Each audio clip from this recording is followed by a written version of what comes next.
안녕하세요, 여러분. 혹시 지금 이 영상을 보고 계신 분들 중에 내 월급으로는 도저히 집 마련이 불가능해라고 생각하고 계신 분이 있나요? 저도 불과 5년 전까지는 똑같이 생각했던 평범한 직장인이었거든요.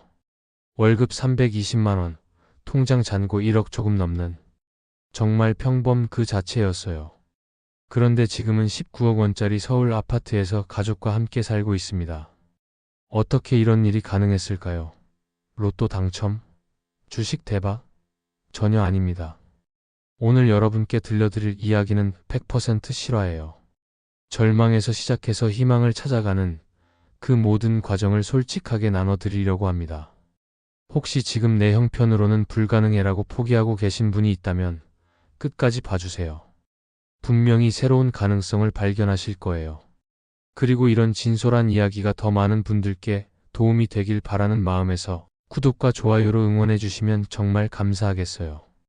여러분의 작은 관심이 더 많은 사람들에게 희망을 전할 수 있거든요. 자, 그럼 지금부터 제 이야기를 시작해 볼게요. 5년 전 그 절망적인 순간부터 말이에요. 내 이름은 강태민 36살. 중소기업 마케팅팀에서 일하는 평범한 직장인이다. 월급 320만 원으로 아내 은주와 5살. 아들 준호와 함께 전세 4억 5천만 원짜리 아파트에서 살고 있었다. 아니, 정확히는 살고 있었다고 해야 맞다.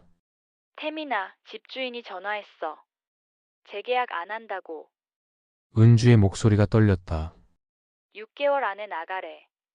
나는 컴퓨터 모니터를 멍하니 바라봤다. 요즘 전세가는 치솟고 있는데 우리 통장에 있는 돈은 고작 1억 2천만 원. 이 돈으로는 이 동네는커녕 수도권 어디서든 전세 구하기가 하늘의 별 따기였다. 어떡하지? 나는 중얼거렸다. 준호가 다니는 어린이집, 은주의 직장, 내 출퇴근 거리까지 모든 걸 다시 고려해야 했다. 마치 인생이 한순간에 무너지는 기분이었다. 그날 밤 잠 못 이루고 뒤척이는데 대학 동기 성민이에게서 연락이 왔다. 태민아, 요즘 어떻게 지내? 나 작년에 집 샀는데 벌써 2억이나 올랐어. 이어 나는 믿을 수 없었다. 성민이는 나보다 월급이 적었는데 어떻게 집을 샀을까? 야, 너 아직도 몰라? 요즘 다들 레버리지 쓴다고. 나도 종잣돈 1억 5천으로 7억짜리 아파트 샀어. 성민이의 설명은 충격적이었다. 전세 5억을 끼고 생애 최초 대출을 받고 자기 돈은 최소한만 투입하는 방식이었다. 그리고 본인은 처가에서 거주하며 매월 이자만 부담하고 있었다. 미쳤냐? 그런 위험한 짓을. 나는 본능적으로 반대했다. 위험해? 태민아, 지금 전세 살면서 매달 나가는 돈이 얼마야? 관리비, 보험료, 각종 생활비. 그 돈으로 더 큰 자산을 굴리는 거랑 뭐가 달라? 전화를 끊고 나서도 성민이의 말이 머릿속을 맴돌았다. 우리도 매달 200만 원 가까이 각종 비용으로 나가고 있었다. 그런데 그 돈으로 더 큰 기회를 만들 수 있다는 건가? 다음 날부터 나는 미친 듯이 부동산 공부를 시작했다. 퇴근 후에는 도서관에서, 주말에는 온종일 관련 서적을 읽었다. 경제신문을 구독하고 온라인 커뮤니티를 뒤졌다. 처음엔 모든 게 복잡하고 어려웠다. 전세 끼고 매수, 생애 최초 대출, 레버리지. 생소한 용어들이 가득했다. 은주는 처음엔 반대했다. 여보, 너무 위험하지 않아? 집값이 떨어지면 어떡해? 나도 무서웠다. 하지만 공부하면 할수록 보이기 시작했다. 정부 정책의 방향, 수요와 공급의 원리, 그리고 무엇보다 좋은 집을 고르는 기준들이. 은주야, 들어봐. 집값이 떨어져도 덜 떨어지는 집이 있어. 바로 평균 매매가 정도 되는 많은 사람들이 선호하는 아파트야. 너무 비싸지도 않고 너무 싸지도 않아서 실수요가 탄탄한 곳들 말이야. 3개월간의 치열한 공부 끝에 나는 확신을 얻었다. 그리고 은주도 내 진심을 알아줬다. 여보가 그렇게 열심히 공부했으니 믿어볼게. 대신 정말 신중하게 하자. 그때부터 우리는 주말마다 임장을 다녔다. 경기도 곳곳을 누비며 매물을 봤다. 아이를 업고 다니는 게 힘들었지만 준호도 아빠, 우리 집 찾으러 가는 거야? 라며 즐거워했다. 수십 군데를 본 끝에 드디어 우리 눈에 들어온 곳이 있었다. 분당선 연선에 15년 된 대단지 아파트였다. 매매가 8억 5천만 원, 전세 6억 원. 역세권의 학군도 괜찮고 주변에 대형마트와 공원이 있었다. 계산해보니 가능했다. 전세 6억을 끼고 생애 최초 대출 1억 5천만 원, 우리 종잣돈 1억으로 딱 맞아떨어졌다.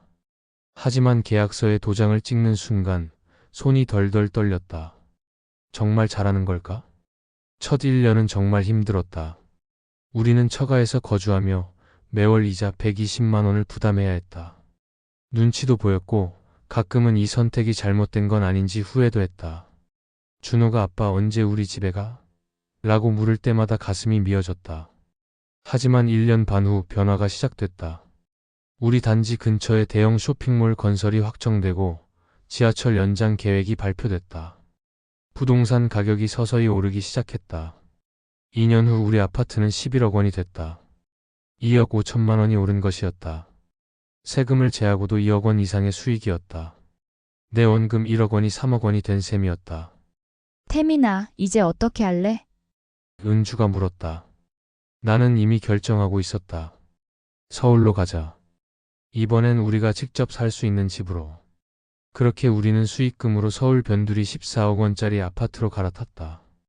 이번에도 같은 전략이었지만 이제는 확신이 있었다. 3년이 더 지난 지금 우리 아파트는 19억 원이다. 그리고 우리는 드디어 자가에서 살고 있다. 준호는 이제 자신만의 방에서 뛰어놀고 은주는 불안한 눈빛 대신 환한 미소를 짓고 있다. 어제 성민이가 찾아왔다. 태민아, 너 정말 대단하다. 몇 년 만에 이렇게 될 줄 누가 알았겠어? 나는 거실 창가에 앉아 도시의 야경을 바라보며 말했다. 성민아, 처음엔 나도 1억으로 뭘 할 수 있을까 싶었어. 하지만 깨달았지. 종잣돈의 크기가 아니라 그 돈을 어떻게 활용하느냐가 중요하다는 걸. 그리고 무엇보다 포기하지 않는 마음이 가장 큰 자산이었어. 준호가 내 무릎에 앉으며 물었다. 아빠, 우리 집 정말 예쁘죠? 나는 준호를 안으며 생각했다. 5년 전 그 절망적인 순간, 만약 포기했다면 지금의 우리는 없었을 것이다. 여러분, 제가 이 이야기를 들려드리는 이유는 단순합니다. 종잣돈이 적다고, 월급이 적다고 꿈을 포기하지 마세요. 중요한 건 돈의 크기가 아니라 그 돈을 움직이는 지혜입니다. 치열하게 공부하고 현명하게 전략을 세우고 가족과 함께 꿈을 키워나간다면 반드시 길이 보일 것입니다. 그리고 그 길 끝에는 여러분만의 보금자리가 기다리고 있을 것입니다. 종잣돈의 크기는 전략으로 뛰어넘을 수 있습니다. 사실 여러분, 이 이야기를 들려드리면서 5년 전 그 막막했던 순간들이 다시 떠올랐어요. 전세 계약 해지 통보를 받았을 때의 그 절망감, 준호가 언제 우리 집에 가? 라고 물었을 때의 그 미안함. 정말 가슴이 미어지는 것 같았거든요. 하지만 지금 이렇게 여러분께 제 이야기를 나누면서 깨달았어요. 그때의 고난이 있었기에 지금의 행복이 더욱 소중하다는 걸 말이에요. 혹시 지금 영상을 보고 계신 분들 중에도 저와 비슷한 상황에 계신 분들이 있으실 거예요. 내 형편으로는 불가능해. 종잣돈이 너무 적어라고 생각하고 계실지도 모르겠어요. 그런 분들께 꼭 말씀드리고 싶어요. 포기하지 마세요. 저도 평범한 직장인이었지만 해낼 수 있었거든요. 댓글로 여러분의 고민이나 상황을 나눠주세요. 혼자서는 보이지 않던 길도 함께라면 분명 찾을 수 있을 거예요.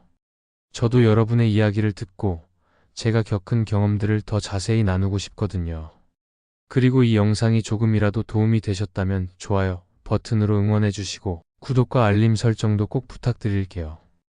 여러분의 작은 클릭이 저에게는 다음 이야기를 만들어갈 큰 힘이 됩니다. 준호가 자기 방에서 웃으며 뛰어노는 소리를 들으니 오늘도 참 감사한 하루네요. 여러분도 언젠가는 이런 따뜻한 순간을 맞이하실 거예요. 다음에도 더 진솔하고 도움이 되는 이야기로 찾아뵙겠습니다. 여러분의 꿈을 진심으로 응원합니다.